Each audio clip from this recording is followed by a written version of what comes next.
పెళ్ళంటే నూరేళ్ల పంట అంటారు. కానీ ఆ బంధంలో మనస్సు లేకపోతే అది కాస్త మంటగా మారుతుందని ఈ ఘటన నిరూపించింది. కట్టుకున్న భర్త ఉన్నా మనసు పడ్డ ప్రియుడి కోసం ఓ మహిళ చేసిన సాహసం ఇప్పుడు ఇంటర్నెట్ను షేక్ చేస్తోంది. ఉత్తరప్రదేశ్లోని బర్మనే గ్రామానికి చెందిన పూజకు 2 ఏళ్ల క్రితమే వివాహమైంది. కాపురం సజావుగానే సాగుతోందని అందరూ అనుకుంటున్న తరుణంలో ఊహించని మలుపు తిరిగింది. అందరూ చూస్తుండగానే పూజ చకచకా సమీపంలోని సెల్ టవర్ పైకి ఎక్కేసింది. ఎర్రటి ఎండ, ఊగిపోతున్న టవర్ కింద ప్రాణాలు అరచేతిలో పెట్టుకున్న పోలీసులు, అగ్నిమాపక సిబ్బంది. పోలీసులు మైకుల్లో ఎంత బ్రతిమాలినా పూజ వినలేదు. కిందకు రా అమ్మా, ఏం కావాలో చూద్దామని అధికారులు నచ్చజెప్పే ప్రయత్నం చేశారు. కానీ ఆమె మొండి పట్టుదలతో దాదాపు 3 గంటల పాటు అధికారులను ముప్పు తిప్పలు పెట్టింది.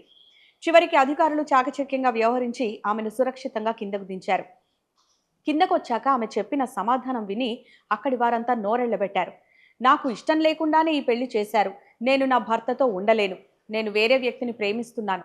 అతనితోనే నా జీవితం. అతని దగ్గరకే నన్ను పంపండి అని తన మనసులోని మాటను కుండబద్దలు కొట్టినట్టు చెప్పేసింది. ఈ ఘటనకు సంబంధించిన వీడియోలు ఇప్పుడు సోషల్ మీడియాలో తెగ చక్కర్లు కొడుతున్నాయి.